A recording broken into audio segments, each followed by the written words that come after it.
Vamos trabalhar aqui na igreja com uma série de mensagens do Evangelho de Marcos.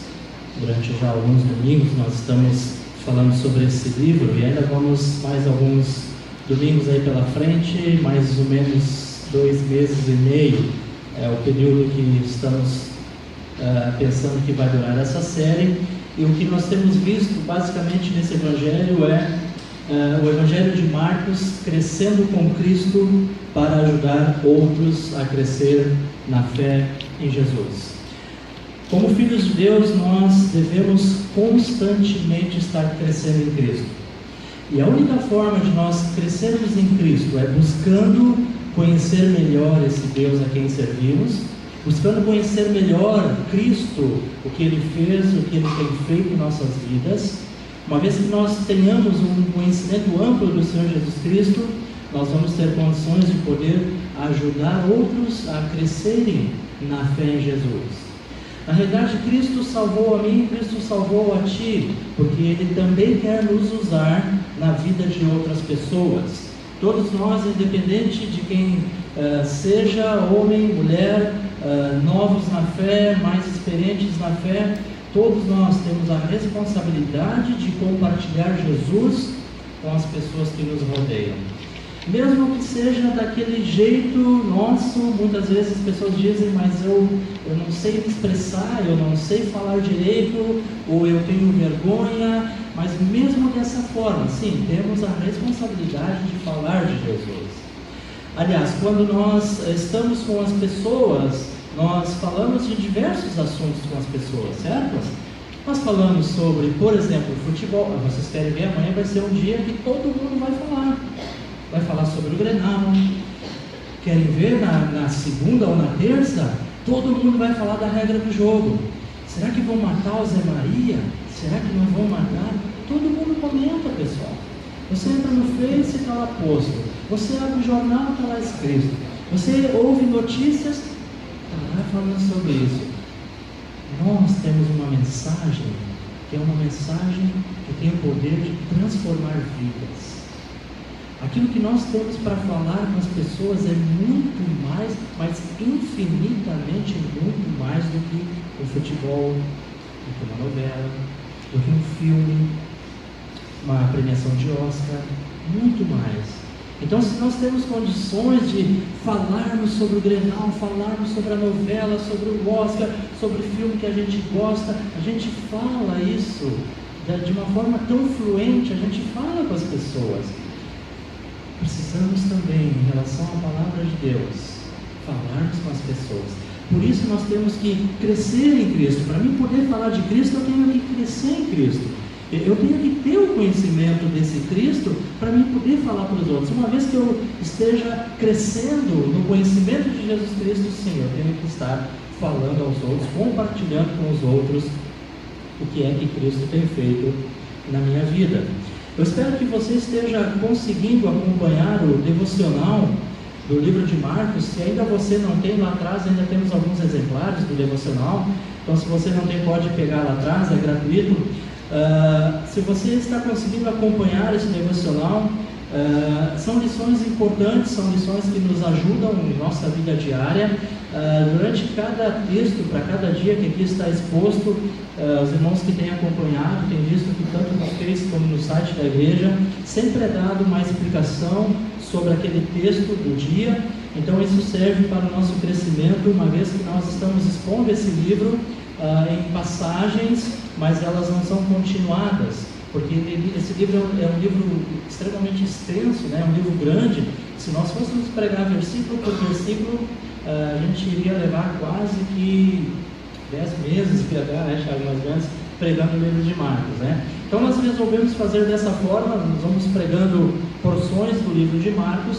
Enquanto isso, nós estamos oferecendo para a igreja o devocional, aonde versículo por versículo, sim, estamos estudando sobre esse livro que é extremamente importante. No domingo passado, o Tiago abordou a passagem de Marcos capítulo 4, versículo 35 até o versículo 41, que é aquele texto que fala que Jesus acalma a tempestade. E ali nós vemos Jesus desafiando os discípulos, trazendo esse desafio ao mesmo tempo, o exemplo que Jesus deixa para nós demonstrando para nós em nossos dias que seguir a Cristo depende ou é necessário nós crescer na fé e termos dependência desse Jesus. A mensagem de hoje, nós vamos trabalhar sobre um assunto que é extremamente importante, não que os outros não sejam, mas é um assunto que eu quero trazer hoje à noite aqui, falando a respeito da incredulidade. Milhões de pessoas, milhares de pessoas têm partido desse mundo sem Cristo por causa da incredulidade. Multidões sabem quem é Jesus. O mundo inteiro praticamente já ouviu falar de Jesus, mas ainda assim a incredulidade no coração das pessoas é algo presente, é algo que nós vemos de forma muito clara na vida das pessoas. Pessoas que sabem e até conhecem sobre a história de Cristo, pessoas que muitas vezes conhecem a Bíblia toda, todas as histórias, mas ainda permanecem incrédulas quanto a entregarem suas vidas a Jesus Cristo. Jesus denuncia o pecado da incredulidade. Abra comigo lá em Marcos capítulo 6, nós vamos fazer a leitura do versículo 1 até o versículo 6. Marcos capítulo 6, 1 a 6. E a passagem diz o seguinte: tendo Jesus partido dali, foi para a sua terra, e os seus discípulos o acompanharam. Chegando o sábado, passou a ensinar na sinagoga, e muitos ouvindo-o se maravilhavam, dizendo: de onde vem a este essas coisas? Que sabedoria é esta que lhe foi dada? E como se fazem tais maravilhas por suas mãos? Versículo 3: não é este o carpinteiro, filho de Maria, irmão de Tiago, José, Judas e Simão? E não vivem aqui entre nós suas irmãs? E escandalizavam-se nele. Jesus, porém, lhes disse: não há profeta sem honra, senão na sua terra, entre os seus parentes e na sua casa. Não pôde fazer ali nenhum milagre, senão curar uns poucos enfermos, e pondo-lhes as mãos. Admirou-se da incredulidade deles, contudo percorria as aldeias circunvizinhas a ensinar. Vamos orar? Deus, tua palavra está aberta. Queremos agora, nesse instante, pedir que o Senhor possa, através do teu Santo Espírito, nos dar o entendimento do que aqui está escrito, para que possamos, ó Deus, compreender as tuas verdades e possamos também estar nos apropriando dessas verdades para praticarmos elas em nosso dia a dia. Então, Senhor, nos dê a sabedoria, nos dê a humildade de aprender e também, Senhor Jesus, fale aos nossos corações através da tua palavra. É isso que pedimos e oramos em nome do nosso Senhor Jesus Cristo. Amém. Jesus, ele denuncia o pecado da incredulidade. O capítulo 5 de Marcos, um capítulo antes, ele é um capítulo que fala sobre o triunfo da fé. Enquanto que no capítulo 6 aqui ele vai falar sobre a tragédia da incredulidade. É interessante que no capítulo 5 de Marcos, se você voltar a sua folha aí, a sua Bíblia, você vai ver várias coisas que Cristo faz aqui. Alguns milagres que ele faz aqui. Nós vemos nesse capítulo 5 Jesus triunfando sobre o diabo, triunfando sobre a doença, triunfando sobre a morte. Já no capítulo 6 muda a história. No capítulo 6 nós vemos a incredulidade dos nazarenos, que é o texto que nós vamos olhar hoje à noite. Nós vemos também a incredulidade de Herodes, dos próprios discípulos na multiplicação dos pães. Segundo o dicionário, uma definição bem simples, bem sucinta, sobre incredulidade diz o seguinte: é a qualidade da pessoa que não se convence com facilidade. Incredulidade é a qualidade da pessoa que não se convence com facilidade, ou não acredita facilmente naquilo que ouve. Eu ouço, eu escuto, eu até posso entender, mas eu sou incrédulo quanto àquilo que eu estou ouvindo. A incredulidade, ela está presente especialmente na vida daquelas pessoas que ainda não fizeram uma decisão por Cristo, que ainda não têm Jesus como seu Senhor e Salvador. Então, na vida dessas pessoas, na vida dos incrédulos, como nós dizemos, a incredulidade é algo extremamente presente. Quantas vezes você já falou de Jesus para uma pessoa? Repetidas vezes. E essa pessoa, ela entende, mas não quer aceitar aquilo que está ouvindo? Não entende e por isso ela não crê naquilo que está sendo falado? Quantas vezes nós testemunhamos de Cristo para pessoas que são incrédulas quanto à mensagem que nós estamos apresentando? Então, na vida daquelas pessoas que não creem em Deus, a incredulidade é algo muito presente. Mas também, muitas vezes, podemos ver a incredulidade na vida de pessoas que já conhecem a Cristo, que já entregaram sua vida a Jesus. O texto da semana passada é um exemplo disso. Quando Jesus diz assim: passamos para outra margem. E no meio da travessia, o que acontece? Levanta uma tempestade e os discípulos com medo: Senhor, salva-nos. Mas aqui nós temos um exemplo sobre a questão da incredulidade. Jesus poderia olhar para eles e dizer assim: eu não falei para vocês que nós iríamos passar para outra margem? Por que vocês são incrédulos quanto ao que eu estou falando? Observa como mesmo aqueles que têm relacionamento com Cristo também muitas vezes são incrédulos. Quando Cristo diz, ou quando a palavra diz que nós vamos ser abençoados, uma vez que nós estamos buscando a santidade em nossa vida, muitas vezes isso nós não cremos, ou muitas vezes isso é uma incredulidade na nossa vida, porque nós temos dificuldade em entender.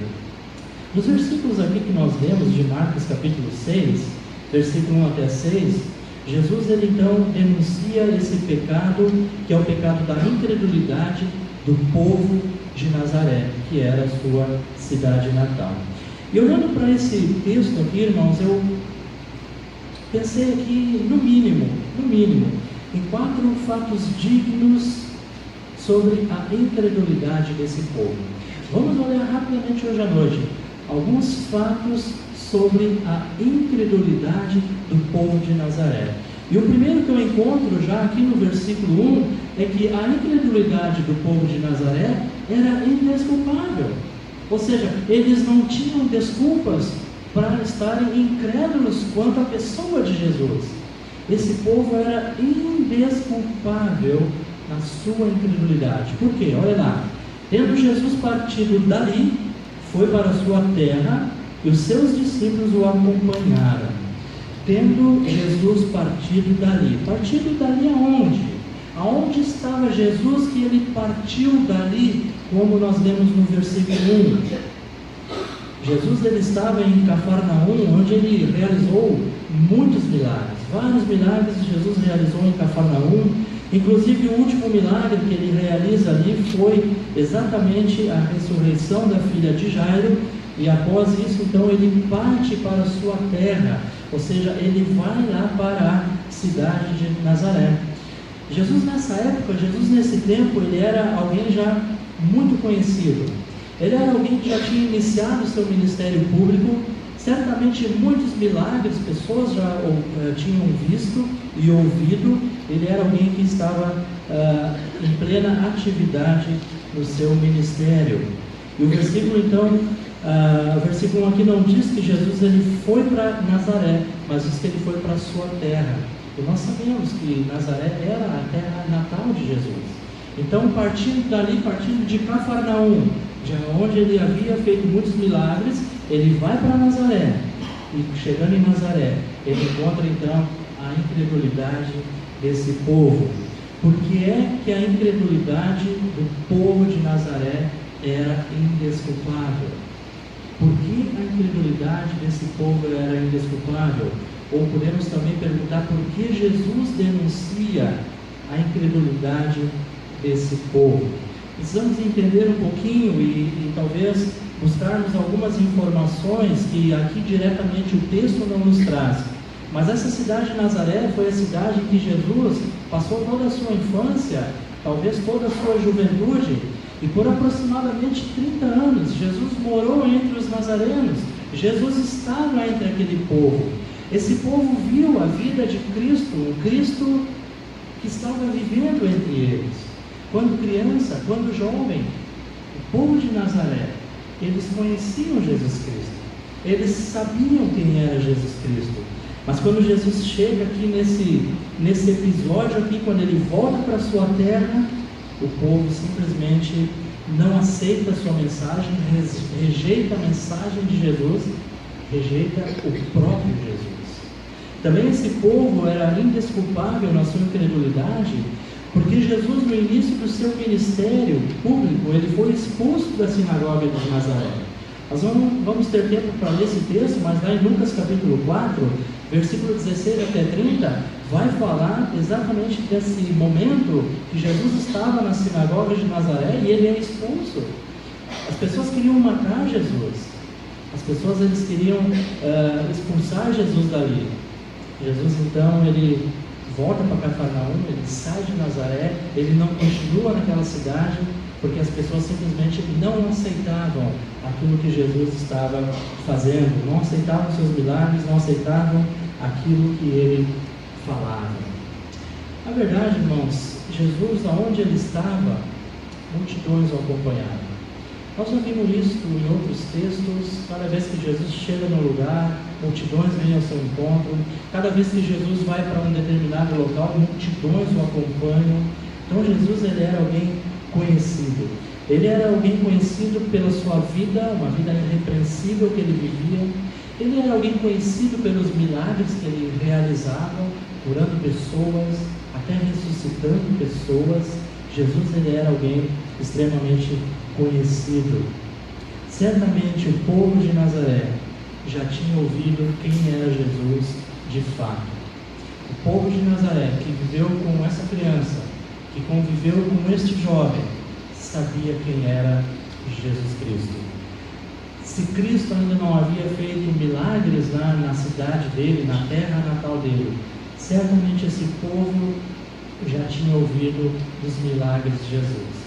Por isso, irmãos, o povo de Nazaré, eles eram indesculpáveis na sua incredulidade. Agora, não é diferente do que acontece hoje em nossos dias. Porque as pessoas, elas também são indesculpáveis na sua incredulidade em relação ao Senhor Jesus Cristo.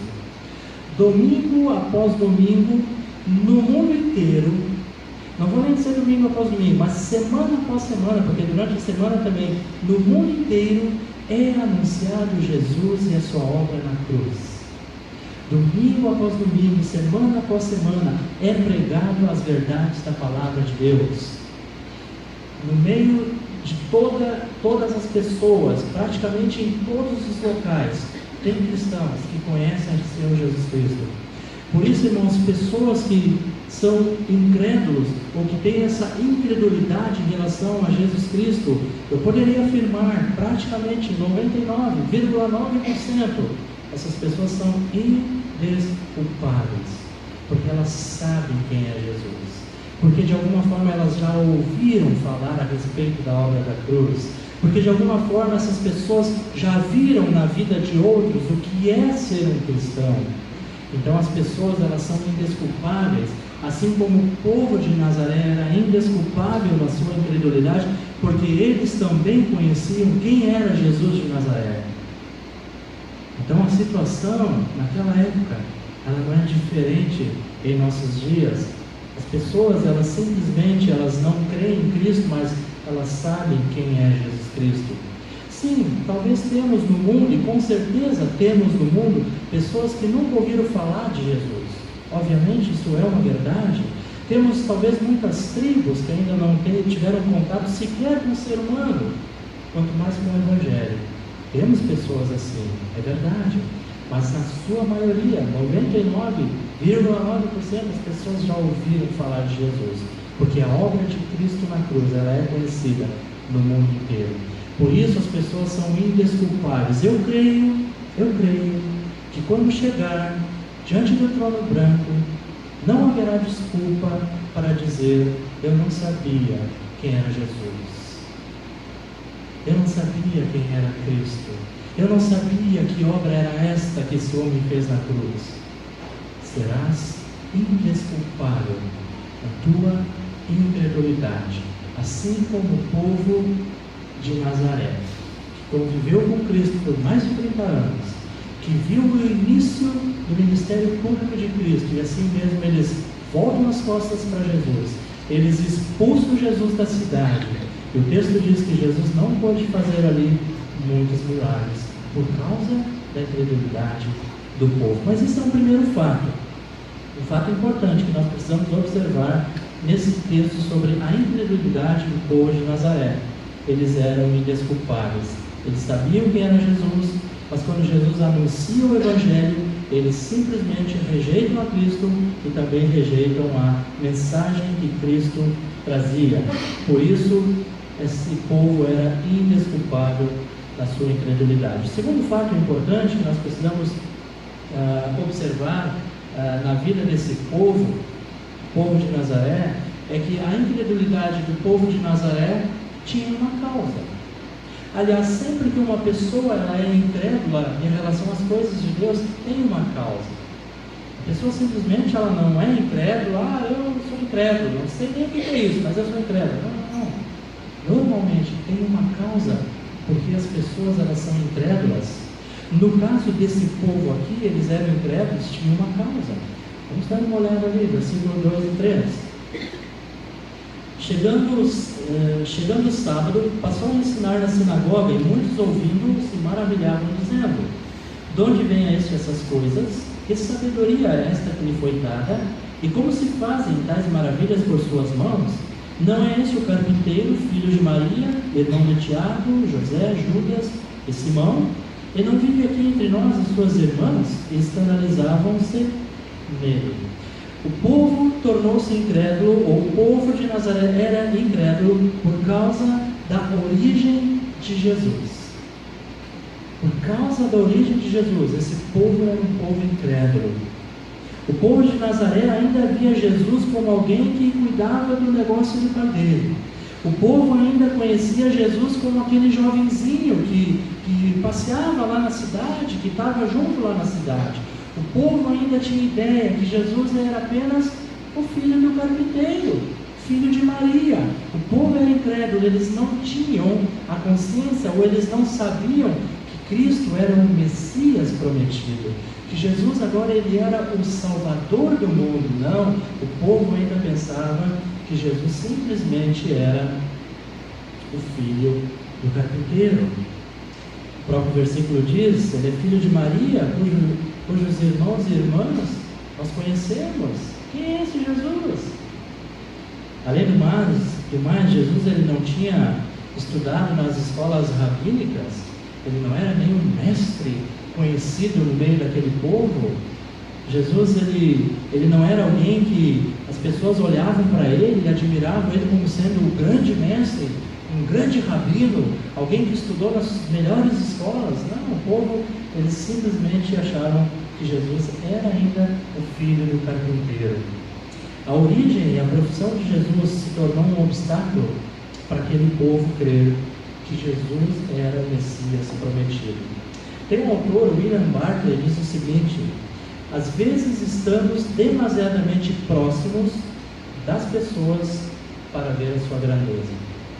William Barclay: às vezes estamos demasiadamente próximos das pessoas para ver a sua grandeza. Eles pensavam que conheciam Jesus, mas os seus olhos estavam cegos com a incredulidade. Na religião, a familiaridade gera desprezo por causa da inveja. Eu fico pensando aqui, irmãos, nesses dois versículos, versículo 2 e 3, eu fico tentando imaginar a cena, aquele povo num burburinho, conversando a respeito de Jesus, falando a respeito de Jesus, e talvez um ali no meio daquele burburinho, talvez dizendo assim: vem cá, esse cara aí não é o carpinteiro, não é o filho do carpinteiro. Talvez outro no meio daquele povo dizendo assim: gente, será que esse cara não é filho do Zé? É o Zé que tem a carpintaria no fim da rua. Nós conhecemos os irmãos, a gente conhece as irmãs, não é esse cara aí? O que esse cara está falando aí, dando uma de Deus, dizendo que é o Salvador? A gente conhece ele. A incredulidade desse povo era uma incredulidade porque eles conheciam Jesus apenas como o filho de Zé, e da Mariazinha, que tem a carpintaria lá no final da rua. Era assim que o povo de Nazaré via Jesus. Era assim que o povo de Nazaré tinha o conhecimento sobre Jesus. Conheciam Jesus, tinham ouvido falar de Jesus, tinham ouvido falar dos milagres de Jesus, mas quando Cristo chega na cidade, era apenas o carpinteiro, filho de Maria, cujos irmãos e irmãs nós conhecemos. No final do versículo 3, nós lemos: e escandalizavam-se nele. O termo aqui, escandalizar, vem do verbo grego traduzido ofenderam-se, que significa essencialmente tropeçar ou ser seduzido para cair em pecado.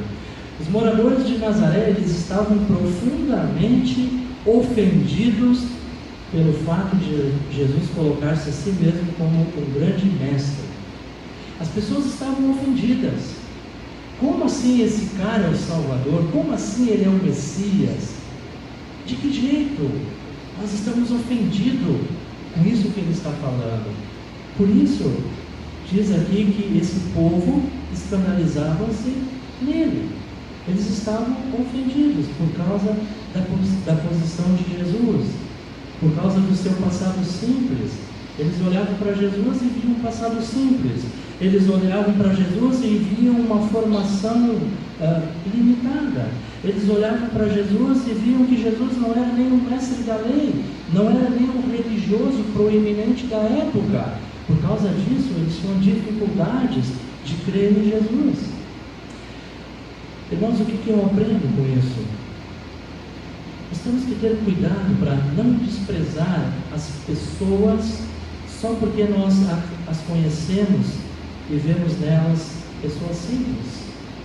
Nós temos que ter cuidado para não desprezar as pessoas, porque, em outras palavras, esse povo aqui, a causa da incredulidade deles é porque eles achavam que Jesus era alguém muito simples, alguém normal, alguém que não tinha nenhuma instrução, alguém que era filho do carpinteiro com Maria. E muitas vezes nós agimos assim. A gente muitas vezes olha para as pessoas e vê elas na sua simplicidade, e aí nós pensamos: eu não tenho nada que aprender com essa pessoa. Essa pessoa, ela é alguém muito simples. Temos que ter cuidado para não desprezar as pessoas por causa do conhecimento que elas têm. Muitas vezes, irmãos, Deus vai usar pessoas simples e, quem sabe, com pouca instrução para falar o nosso coração. Muitas vezes Deus vai usar pessoas simples, com pouca instrução, para falar lições ao nosso coração. Aliás, se preciso for, Deus vai usar um burro para falar com alguém. Lembra da mula de Balaão? Não vamos ler o texto, mas se encontra lá em Números, capítulo 22, versículo 21 a 41, aonde Deus, através de um anjo, vai falar com Balaão, e Balaão lá, cabeçudo, não quer ouvir a mensagem de Deus, e aí a mula dele empaca, e ele começa a bater na mula, e a mula gritando, e ele batendo na mula, e cada vez que aparecia o anjo, a mula parava, e aquele homem irritado com aquela mula, e ele começa a bater naquela mula, até que a mula fala para ele: por que tu está me batendo, hein? Tu consegue imaginar essa cena? O teu cachorrinho lá em casa, que tu xinga ele, e daqui a pouco ele olha para ti e diz: por que tu está me batendo? Sabe, irmãos, às vezes nós somos tão cabeça dura, às vezes nós demoramos tanto para aprender as verdades de Deus, que Deus tem que usar uma mula para falar verdades para a nossa vida. Às vezes as verdades são tão claras na palavra de Deus que nós não entendemos, e aí Deus tem que usar uma mula para falar aos nossos corações, assim como usou a mula para falar para Balaão. Não despreze as pessoas que Deus tem usado na tua vida. Não considere que as pessoas são simples demais para querer falar algo para a tua vida. Deus vai usar essas pessoas para te trazer lições preciosas, assim como Deus vai usar a minha e a tua vida para ajudar pessoas que necessitam de uma palavra. Às vezes achamos que Deus vai usar somente pessoas que têm muita instrução, vários títulos, diplomas, pessoas que estudaram em grandes universidades, escolas, mas nem sempre é assim. nem sempre é dessa forma. Aliás, Paulo, instruindo a igreja de Corinto, ele exorta aqueles irmãos lá no capítulo 1, versículo 27 e 28, quando diz: pelo contrário, Deus escolheu as coisas loucas do mundo para envergonhar os sábios. E eu fico imaginando aqui Balaão, talvez se achando cara, talvez se achando sábio, e aí Deus usa uma mula, uma coisa louca, para envergonhar Balaão, que se achava sábio. Então, sim, Deus escolheu as coisas loucas do mundo para envergonhar os sábios, escolheu as coisas fracas do mundo para envergonhar as fortes, e Deus escolheu as coisas humildes do mundo e as desprezadas, e aquelas que não são, para reduzir a nada as que são. Esse é o nosso Deus, irmãos. Esse é o nosso Deus. Ele usa quem Ele quer, na hora que Ele quer. O povo de Nazaré rejeitou Jesus como Senhor e Messias, porque apenas eles enxergavam Jesus como um humilde carpinteiro. E você? Qual é a desculpa por não ter entregue a tua vida a Cristo ainda? Qual é a desculpa para ainda não ter o desejo de conhecer mais sobre esse Deus? Qual é a desculpa para não fazer uma decisão dizendo a Deus: meu coração é teu, perdoa meus pecados, perdoa minhas falhas, perdoa os meus erros, vem morar no meu coração, habita em mim, Senhor. Qual é a desculpa? A desculpa do povo de Nazaré para não crer em Cristo é porque Jesus era muito simples, era o filho do carpinteiro. A desculpa de muitas pessoas é porque eu não creio nessa mensagem e eu tão pouco quero ouvir essa mensagem. Qual é a tua desculpa? O terceiro fato importante que nós precisamos observar sobre a incredulidade do povo de Nazaré é que o povo de Nazaré, a incredulidade deles levou esse povo a reprovar Jesus. Olha lá o versículo 4, quando Jesus, porém, lhes disse: não há profeta sem honra, senão na sua terra, entre os seus parentes e na sua casa. Jesus disse que um profeta não tem honra na sua própria terra. Interessante a gente observar isso, porque é uma verdade. Os irmãos de Jesus não creram nele. A sua cidade natal não creu nele. Os líderes religiosos não criam em Jesus. A familiaridade, em vez de gerar fé, produziu preconceito na vida dessas pessoas, na vida do povo de Nazaré.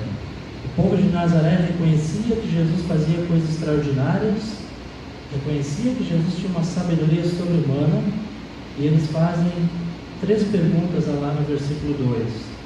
Primeiro, de onde vêm essas coisas? Ou seja, eles estavam perguntando, eles estavam percebendo: opa, aqui tem ele está falando, de onde é que vem essas coisas? O povo percebia alguma coisa. Eles ainda também dizem: que sabedoria é essa que lhe foi dada? O cara vive lá fazendo móveis lá e fazendo coisas na carpintaria. Ele não tem nada, ele não tem um título, ele não tem uma escola, ele não tem uma universidade, ele não tem nada. Onde é que vem toda essa sabedoria desse homem? Eles ainda perguntam também: e como se fazem tais maravilhas pelas suas mãos? Eles tinham a cabeça cheia de perguntas, mas o coração vazio de fé. Muitas perguntas, muitos questionamentos, mas não tinham fé naquilo que eles viam e ouviam de Jesus. Porque eles não puderam explicar essas perguntas que eles fazem, então eles rejeitam a Jesus. O contraste entre o humilde carpinteiro que eles pensavam e também o profeta que Cristo vem e se apresenta, era uma diferença muito grande para eles entenderem, para eles compreenderem. Então eles escolheram a descrença, e a escolha deles deixa Jesus admirado. A gente observa isso lá naqueles versículos 6, quando diz: admirou-se Jesus da incredulidade deles. Jesus observou que geralmente um profeta recebe melhor recepção longe da sua casa. Eu acho interessante isso daqui, e ao mesmo tempo confortador. O Tiago tem experiência, e eu também já passei por essas experiências, de a gente pregar em outros lugares, pregar em outras igrejas. Domingo passado, por exemplo, eu preguei na Igreja Batista Maranata, aqui em Novo Hamburgo. E é interessante quando você chega num lugar que é desconhecido, a forma como as pessoas te tratam, a forma como as pessoas te recebem, aquela palavra, aquela mensagem que você traz para aquele povo, para aquelas pessoas que estão ali, aquilo para elas parece assim uma novidade, uma coisa de outro mundo. Em 2012 foi a nossa viagem a Corumbá, Mato Grosso do Sul, né, Thiago? Foi em 2012. Em 2012, alguns jovens que estão aqui foram juntos. Quando nós chegamos naquela cidade, aquelas pessoas nos receberam, parecia que nós éramos pessoas de outro mundo. Parecia que ali estava chegando um grupo que eles nunca imaginavam que podia estar ali. Eu saí num dia lá com um pastor lá, não me lembro o nome daquele pastor, e a gente foi no domingo, a gente chegou no sábado, e no domingo eu fui num local com aquele pastor pegar uma chave, e foi muito engraçado. Porque quando esse pastor foi me apresentar para aquele pessoal, aquele pastor disse assim: irmão, esse daqui é o pastor Gilberto, e ele vai tacar fogo em Corumbá. Taca fogo, irmão, taca fogo em Corumbá. E nós não estamos acostumados com esse tipo de linguajar, e aquela igreja era uma igreja bem avivada, mas eu fiquei pensando, olha como essas pessoas, elas querem te receber tão bem, que elas acabam falando coisas que tu fica às vezes até constrangido. E eu fico imaginando aqui quando Jesus fazendo milagres em Cafarnaum, Jesus fazendo milagres em tantos locais, multidões vinham para ouvir Jesus, multidões queriam ser curadas por Jesus, e aí Jesus pensando, eu vou para Nazaré, lá é minha terra, eu conheço o pessoal, que saudade de estar com aquele povo. E quando ele chega lá, as pessoas rejeitam ele, as pessoas não querem saber dele, e aí Jesus diz assim: olha, não há profeta sem honra, senão na sua própria terra. E às vezes, irmãos, entre nós desprezamos, nós mesmos nos desprezamos. Às vezes um irmão, ou eu, ou o Tiago, ou qualquer um de vocês traz uma palavra, a gente acha assim: é tão fraquinha, então... Irmãos, quando vem pessoas diferentes aqui na igreja pregar, vem algum pastor, as pessoas dizem: que coisa, que maravilha, né? Mas sabe, com a experiência eu descobri que isso acontece em todas as igrejas.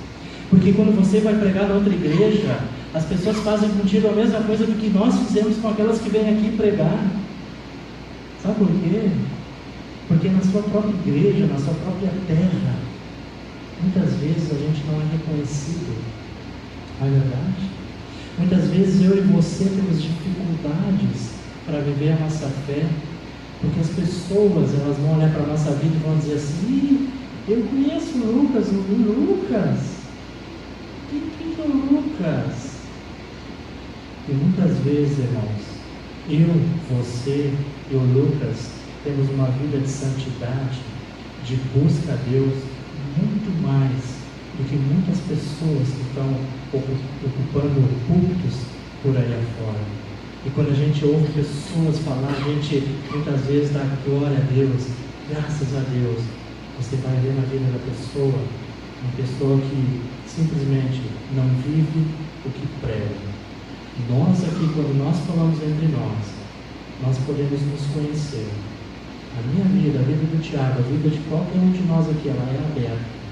Se alguém tem alguma coisa para acusar, acusa, aponta, mostra. Porque nós vivemos aquilo que nós pregamos. Não tem nada de escondido. Não tem nada que vai ser pego de surpresa. Não tem nada que vai fazer por baixo do pano. Não tem nada. Vasculha. Olha para a minha vida, para a vida do Tiago. Tem coisa errada? Mostra. Porque nós queremos ser irrepreensíveis naquilo que nós pregamos, naquilo que nós vivemos. Mas eu fico contente e ao mesmo tempo eu fico muito tranquilo. Porque não é só eu, não é só o Tiago, não é muitos de nós que passamos por isso, senão que o próprio Jesus se sentiu na pele isso. O próprio Senhor Jesus Cristo sentiu na pele isso. As pessoas simplesmente, o povo de Nazaré rejeitou Cristo. O povo de Nazaré não deu ouvidos a Jesus. O povo de Nazaré não queria saber dessa mensagem. Por isso, eles reprovaram Jesus. Trazendo para as nossas vidas, irmãos, como é difícil nós testemunharmos de Jesus para os nossos familiares, não é verdade? Como é difícil você reunir os teus parentes, tios, tias, primos, primas. Como é difícil reunir essa turma e falar de Jesus. As pessoas ainda, muitas vezes, elas ainda vão olhar para a tua vida como aquela pessoa que era um primo, que nós saíamos junto, nós jogávamos bola junto, nós estávamos juntos. As pessoas muitas vezes ainda vão ter essa ideia. Assim como tinham uma ideia sobre Jesus, eles tinham uma ideia sobre Jesus como um carpinteiro. Então por isso se torna mais difícil nós falarmos da nossa fé para Jesus Cristo. É muito interessante, uma vez eu já compartilhei sobre isso aqui na igreja, mas rapidamente só para relembrar, lá em casa o primeiro a tomar uma decisão por Cristo foi o Roberto, depois, se não me falha a memória, foi o Davi, depois eu e por último o Marcelo.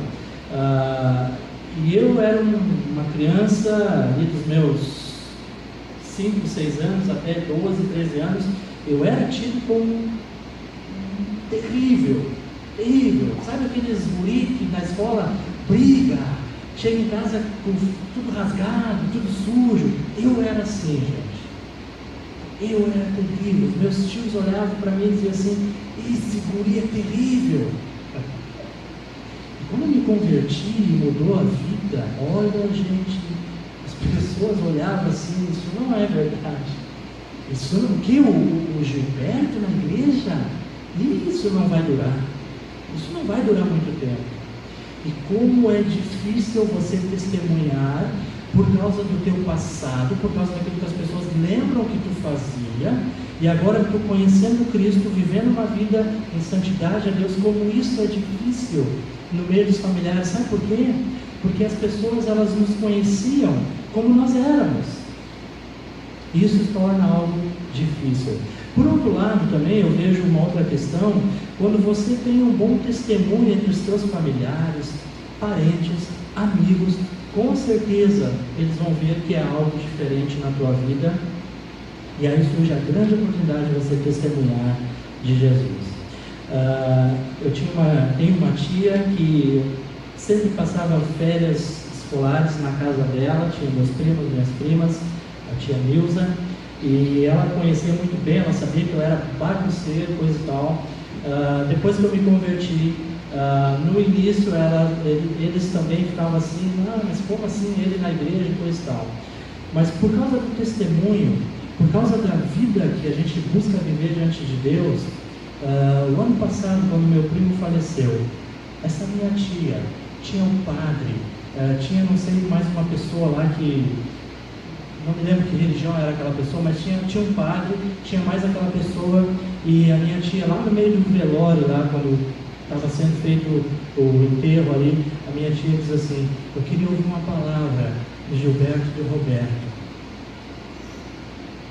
O Gilberto que era bagunceiro, o Gilberto que meus parentes conheciam como sendo terrível, agora eles reconhecendo, e no momento mais triste da família, no momento de dor, da perda de um filho, a minha tia diz assim: ela disse assim para mim: meu filho, fala um pouco para nós aqui da Bíblia, fala um pouco para nós da Bíblia. Cheio de gente, pessoas que nunca tinham ouvido falar de Jesus, talvez, estavam ali. E tanto eu como meu irmão Roberto tivemos a oportunidade de testemunhar de Jesus ali no meio dos parentes, falando a respeito de Cristo. Então, irmãos, eu quero dizer com isso que nós temos que sim continuar vivendo a nossa vida, testemunhando, buscando a direção de Deus, mesmo sabendo que no meio dos nossos parentes, no meio dos nossos familiares, isso vai ser difícil. E talvez até mesmo entre nós, pessoas não vão querer acreditar na nossa mensagem, não vão querer talvez nem ouvir o que nós temos para falar. não te desanime por causa disso. Não fica para baixo por causa disso. Porque o próprio Senhor Jesus Cristo, Ele fala sobre isso. Jesus, porém, lhes disse: não há profeta sem honra, senão na sua terra, entre os seus parentes e na sua casa. Se Cristo passou por essa experiência, nós também passamos por essa experiência. Eu espero que com isso, irmão, nós possamos valorizar mais os irmãos aqui no nosso meio. Eu espero que com isso nós possamos estar nos ajudando, ouvindo mais o que cada um de nós tem a oferecer para nos ajudarmos um ao outro. O quarto e último fato que eu vejo aqui nesse texto é que a incredulidade do povo de Nazaré trouxe graves consequências. O versículo 5 e 6 nós lemos o seguinte: não pôde fazer ali nenhum milagre, senão curar os poucos enfermos, impondo-lhes as mãos. Admirou-se da incredulidade deles, contudo percorria as aldeias circunvizinhas a ensinar. Jesus ficou admirado da incredulidade deles, e em Nazaré ele não realizou nenhum milagre ou poucos milagres, mas em vez disso ele deixou a cidade por causa da incredulidade deste povo. Com isso, irmãos, vem consequências. Certamente muitas pessoas daquela cidade deixaram de ser curadas, muitos pecadores deixaram de ser perdoados. Isso é consequência. Jesus, ele não permaneceu muito tempo ali em Nazaré. Ele foi adiante, ele continuou seu ministério, ele continuou pregando, ele continuou realizando curas, ele foi adiante. Ele não insistiu, Nazaré perdeu o tempo da sua oportunidade. Realizar milagres em Nazaré poderia não ter nenhum valor, porque o povo não aceitou a mensagem e nem cria que Jesus Cristo era o Messias de Deus. Na realidade, essa já era a segunda vez que Jesus deixa Nazaré, e não há menção, você pode observar nos evangelhos, não há menção que Jesus volta a essa cidade. A maioria das pessoas pensam que tem oportunidades ilimitadas para fazer uma decisão por Jesus. Cuidado, o tempo oportuno é esse. O tempo oportuno de entregar a tua vida a Cristo é esta. O tempo oportuno de viver uma vida em santidade com Deus é esta. O povo perdeu a sua oportunidade. Nos relatos bíblicos nós não encontramos mais Jesus voltando para Nazaré. Talvez muitas daquelas pessoas deixaram de ser curadas. Muitas daquelas pessoas daquela cidade não mais tiveram a oportunidade de se encontrar com Jesus. Quão terrível é e desastroso o pecado da incredulidade. A incredulidade, ela rouba as bênçãos de Deus. O que significa Jesus não pôde? Nós lemos ali no versículo 5, não pôde fazer ali nenhum milagre. Irmãos, isso não significa que Jesus Cristo, que o poder dele tinha sido diminuído por causa da incredulidade daquele povo. Jesus não pôde fazer milagres ali, não é porque ele não tinha poder para fazer isso. Não é esse o sentido do versículo. Na realidade, Jesus, ele não poderia querer realizar nenhum milagre ali. Por isso também ele não deveria realizar nenhum milagre naquela cidade. É nesse sentido, Cranfield diz o seguinte: na ausência da fé, Jesus não poderia fazer obras poderosas, segundo o propósito do seu ministério, pois operar milagres onde a fé está ausente, na maioria dos casos, seria meramente agravar a culpa dos homens e endurecer seus corações contra Deus. O povo de Nazaré teve consequências graves pelo fato de rejeitarem Jesus e sua mensagem. A incredulidade é talvez o pecado mais velho do mundo. Nós vemos já começando a incredulidade lá no jardim do Éden. Eva creu nas palavras do diabo em vez de crer na palavra de Deus. Nós vemos também o povo de Israel ficou por 40 anos afastado da terra prometida por causa da sua incredulidade. A incredulidade é o pecado que enche o inferno. O inferno está cheio de pessoas incrédulas. O próprio Marcos, não precisa abrir, mas lá, capítulo 16, versículo 16, na parte B, Marcos diz o seguinte: quem, porém, não crer, será condenado. Quem, porém, não crer, será condenado. A incredulidade está presente na vida de muitas pessoas. Talvez o mundo, de forma geral, ou na sua maioria, tem problema com a incredulidade. Milhões são culpados desse pecado todos os dias.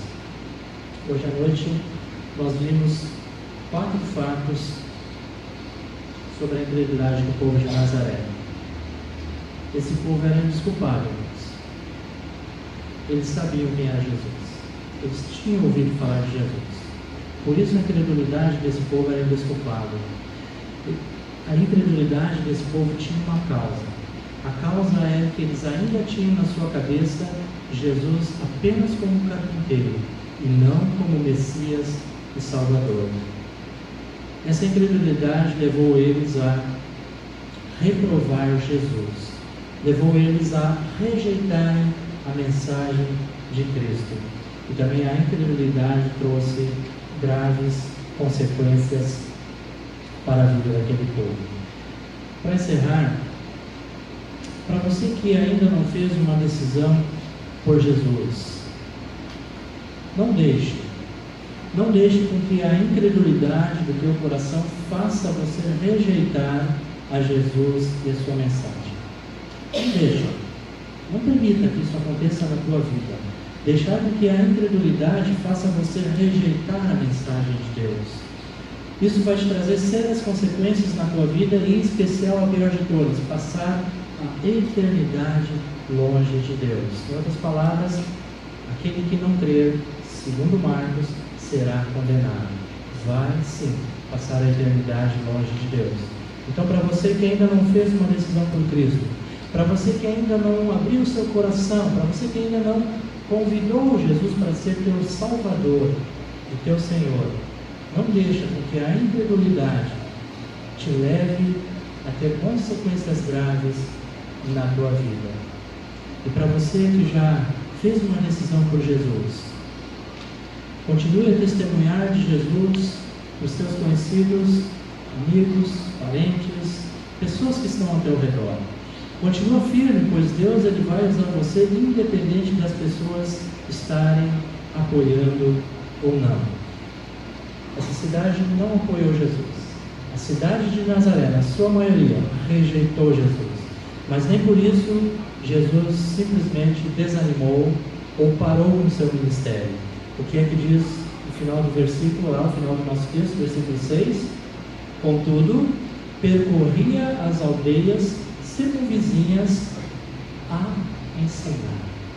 Jesus continuou. O povo virou as costas para ele, o povo rejeitou a mensagem dele, ele simplesmente continua a fazer o seu trabalho.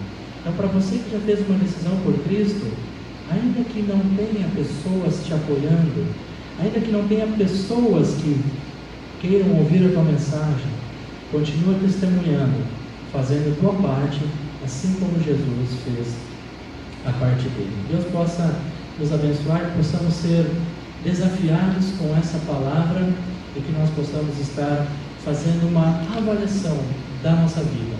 Aqueles que não conhecem a Cristo, façam uma decisão sobre a incredulidade. E aqueles que já conhecem a Cristo, façam uma avaliação de como é que tem sido a tua vida de testemunho pessoal diante das pessoas que tu conheces. Vamos orar? Senhor, nós queremos mais uma vez te agradecer e te louvar pela tua palavra, que é viva, que é eficaz, que tem poder para transformar nossas vidas. Que o Senhor possa, Deus, nos ajudar a viver a nossa fé. Queremos reconhecer diante de Ti, ó Senhor, as nossas limitações. Queremos reconhecer diante de Ti, Senhor, as nossas falhas, nossos pecados. Sim, muitas vezes nós erramos, nós falhamos, nós pecamos, ó Deus. Por isso, a cada dia, queremos pedir que o Senhor possa nos perdoar, Senhor, que o Senhor possa estar nos dando sempre uma segunda oportunidade, sempre nos ajudando para que possamos crescer em Cristo. o Senhor esteja abençoando essa igreja, ó Deus, os irmãos que aqui congregam, que a cada dia possam estar firmando suas vidas em direção a se tornarem mais parecidos com o Senhor. Também aquelas pessoas que estão no nosso meio, que estão com a gente, mas que ainda não fizeram uma decisão, que o Teu Santo Espírito, ó Deus, esteja tocando no coração de cada uma dessas pessoas. Por isso nós oramos e também te agradecemos em nome do nosso